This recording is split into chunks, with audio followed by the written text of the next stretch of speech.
Hey there, Basement Tapes number 306. My name's John Keating. Just a little public service announcement, a reminder that if your collection lasts longer than 48 hours, you don't need to see a doctor. You just need to keep on collecting. Let's get over to continuation of the 1977 situation in my collection. Um, 1977 Tops Football says here I have 453 of these. Buttes, and I guess we'll get more deeper into Beckett OPG. See what they have to say. 528 total cards. They tell us.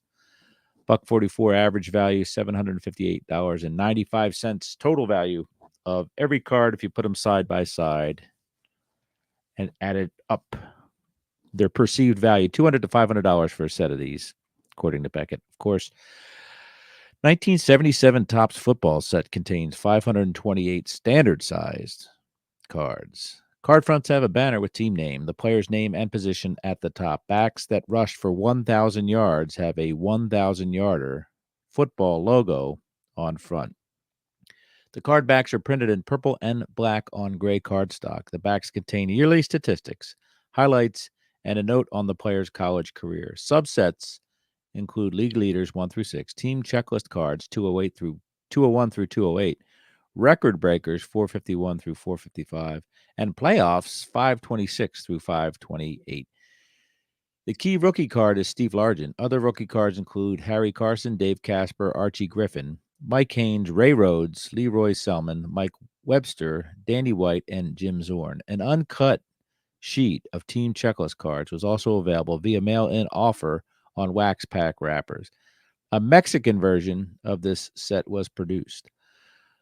All text is in Spanish, front and back, and is quite a bit tougher to find than the basic issues. That's a fun little fact here. It says 142 rookie cards total. Let's look at the biggins in this 1977 Topps football set. Top three are Steve Largent, rookie card, as mentioned, Mike Webster, and Walter Payton, tied with Dave Casper's rookie card there for third place. TCDB, let's see what they have to say about this. Again, 528 cards. Look at Carl Chandler looking coy there. Teams are the Falcons, Colts, Bills, Bears, Bengals, Browns, Cowboys, Broncos, Lions, Packers, Oilers, Chiefs, Rams, Dolphins, Vikings, Patriots, Saints, Giants, Jets, Raiders, Eagles, Steelers, Chargers, 49ers, Seahawks, Cardinals, Buccaneers, and the Redskins. There are 67 Hall of Famers. We have league leaders. We have individual cards. We have playoff and Super Bowl cards. All that fun stuff is laid out there for us to enjoy. Rookie cards, again, 141. Too many to name here. Inserts and relates. The team checklists issued as a single thin.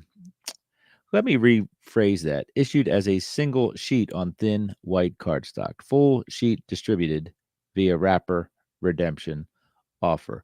Slow down, John, is what they always say. Comments.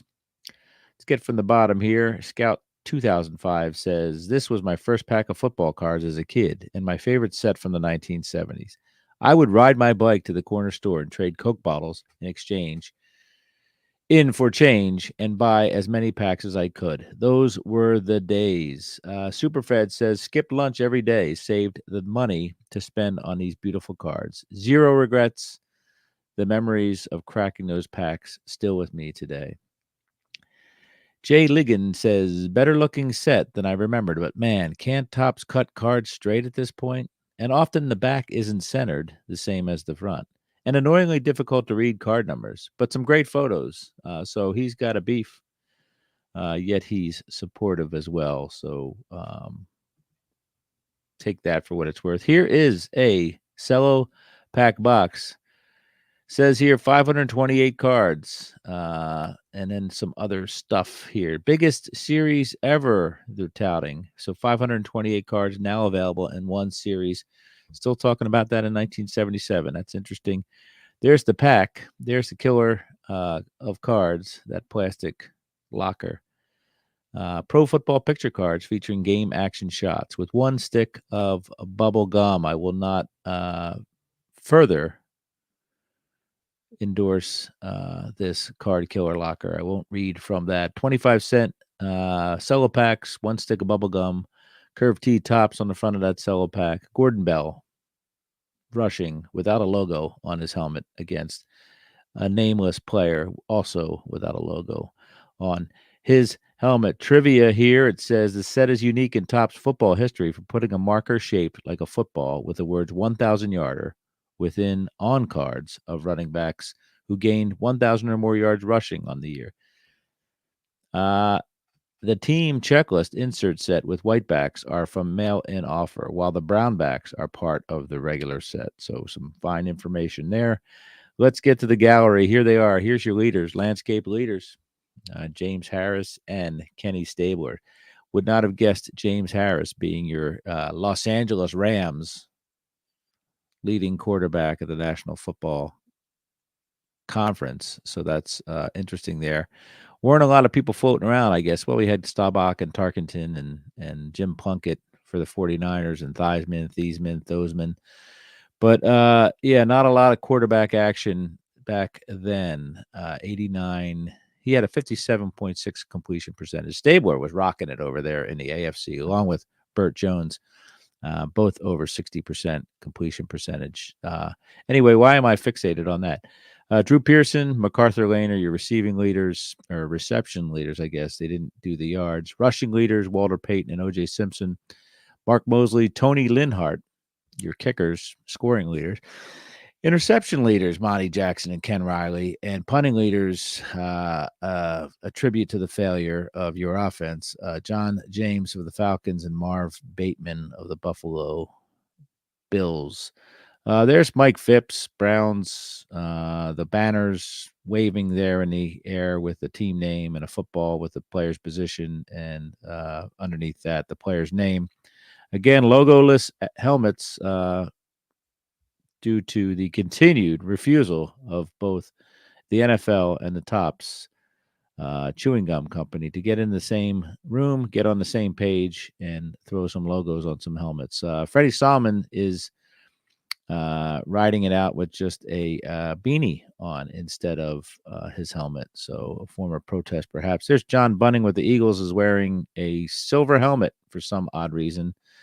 Airbrushing, difficult for the Eagles as those beautiful, beautiful winged decals spread out from the forehead all the way to the back of the brains.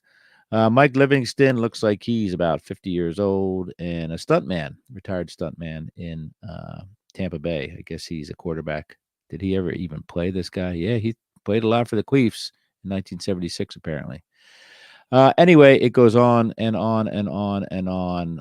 Going through this set, we'll talk about maybe Ed Marinaro, card number 87, running back with the Jets. So Ed Marinaro, of course, in Hill Street Blues after retiring. 87 is his card number. He's a New York Jets running back, height 6'2", weight 210, drafted by the Vikings, number 2 in 1972. How acquired? He signed as a free agent in 1976 with the Jets, I guess. Birth date is 3/31/50, New Milford, New Jersey, and he at this point has a rushing record of 5 years in the league. Not a lot of touchdowns, about a half a dozen touchdowns, 3.4 average, over 1,300 yards in 383 rushing attempts, career up to that point. Joined Jets in 1976, coming off his best pro season, both as a rusher and a receiver for the Vikings. Caught 54 passes for 462 yards at Minnesota in 1975 to rank sixth best in pro football and third best in the NFC. A versatile player, he has durability to be effective runner and blocker. Attended Cornell University, Ithaca, New York. Left Cornell and NCAA as most prolific runner in history. Averaged 203 yards rushing per game in 1971. So that's a little college information. 1977, Topps Chewing Gum Inc. printed in USA. It's copyrighted.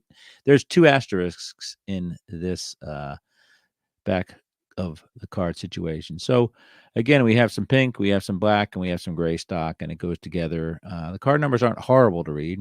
I have more difficulty with the black on green from the 70s, but nice little blurb about Ed Marinaro there, his career highlights, his vital statistics, and his college corner situation. Again, part of the Emmy Award-winning Hill Street Blues in the early 80s. Getting on here, look at the old John Skorupin. I don't know what he's doing there. He's maybe it's his partner next to him, but he's got a weird water bottle thing situation. Looks like he's going to squirt it up his nose, and or he's taking a COVID test. Can't tell what happening there. Skip Butler one face mask bar on a painted over Houston Oilers helmet. Love that. Love that. Love that. So anyway, we're full of banged haircuts, afros, male pattern baldness, all sorts of stuff happening in here. There's Bob Parsons in front of the old Soldier Field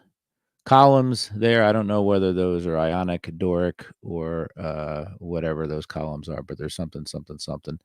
And then Steve Grogan in the dump they called Schaefer Stadium back there, Gillette Stadium. I don't know whatever the heck it was called there in Foxborough back in the day before the Patriots became a thing. Chris Hanberger, double mask there for a linebacker, man. How cool is that? And no logo again on his helmet. So there's the checklist. They're all pink in the front, a little bit of red, a little bit of green. You get a lot there.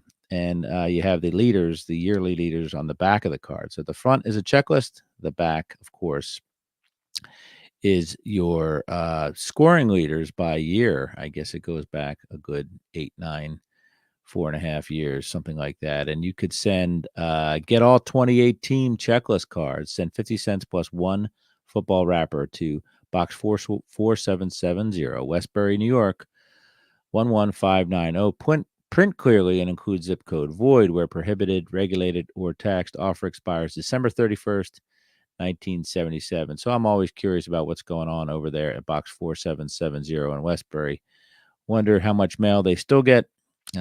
It's maybe I should go take a visit up there. The shrine to the mail-in offers.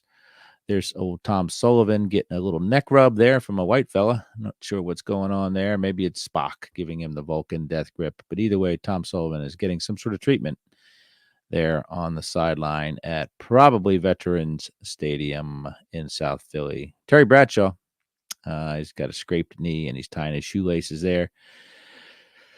Man, this is a look at this set. The more I look at this set, the more I think there's that 1,000 yarder for Rocky Bleier. The more I think, like, wow, that's a pretty cool set. I kind of look over, gloss over it, I guess, when I'm looking through my stuff. But get to see old Lambeau Field there on Jim Carter's card before they put the skyboxes on. Just a lot of fun historical stuff. Conrad Dobler, that card there, 322, has always fascinated me. Dude running around in his jacket with his fists taped up, ready to punch people who crossed his path. There's Doug Kodar. Don't have anything to say about him. Anyway, some action shots in there, a lot of post shots, and 0 NFL team logos on these cards. But fun set, fun face masks for the cards they do show the helmets with, and a nice little snapshot of history. There's Golden Richards. I believe he passed away not too long ago. I met him probably 1990. Came backstage at a Crosby, Stills, Nash concert. Good friends with Steven Stills, apparently. But an enemy of mine, as I am from Philadelphia, Pennsylvania, and no Cowboys shall enter my tight little friendship circle. So sorry, Golden. Just the way it is. Anyway, that's it. The 1977 Topps football set. Me and Joe Green rambling on there. This is Basement Tapes number 306. Appreciate everybody tuning in, and we'll catch you on the next installment of this mediocre program.